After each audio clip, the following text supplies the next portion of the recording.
சமீபத்தில் நடந்த லால் சலாம் ஆடியோ வெளியீட்டு விழா குறித்த பேச்சு தான் சமூக வலைதளம் முழுசும்.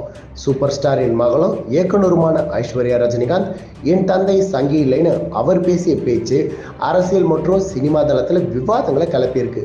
மேலும் அதை தொடர்ந்து சூப்பர் ஸ்டார் ரஜினிகாந்தும் அதற்கான விளக்கத்தை கொடுத்துட்டாரு. சங்கிங்கிறது கெட்ட வார்த்தை அப்படின்னு சொல்லி ஐஸ்வர்யா எங்கேயும் சொல்லலை. அப்பா ஆன்மீகவாதி, எல்லா மதங்களையும் விரும்புகிறவங்க. அவரை ஏன் இப்படி சொல்கிறாங்க அப்படிங்கிறது அவங்களுடைய பார்வை. இல்லை, ஒரு படம் ப்ரொமோட் இனியாவது இந்த பஞ்சாயத்து ஓய்மான்றதை பொறுத்திருந்து பார்ப்போம். இது இப்படி இருக்க, லால் சலாம் இசை வெளியீட்டு விழாவை தொகுத்து வழங்கிய பாவனா லால் சலாம் ஆடியோ வெளியீட்டு விழா குறித்து தன் சமூக வலைதளத்தில், என்னை தெரிந்த அனைவருக்கும் தெரியும், நான் ஒரு மிகப்பெரிய தலைவர் ரசிகேன்னு.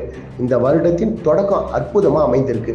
தலைவரின் ஆறா மற்றும் அவருடைய வார்த்தைகள் என்றும் மறக்க முடியாதது. இதேபோல் பல வருடங்களுக்கு முன்பு கோச்சடையான் படத்தின் ஆடியோ வெளியீட்டு விழாவையும் நான் தான் தொகுத்து வழங்கினேன். அதேபோல் இந்த லால் சலாம் இசை வெளியீட்டு விழாவையும் தொகுத்து வழங்கி இருக்கிறேன்னு சந்தோஷமா பதிவு செஞ்சிருக்காங்க. இவருடைய கருத்து தற்பொழுது சமூக வலைதளத்தில் வைரலாக பரவி வருது. இது போன்ற தொடர்ந்து லால் சலாம் பட தகவல்களை பெற முத்துரை சேனலை சப்ஸ்கிரைப் செய்யுங்க.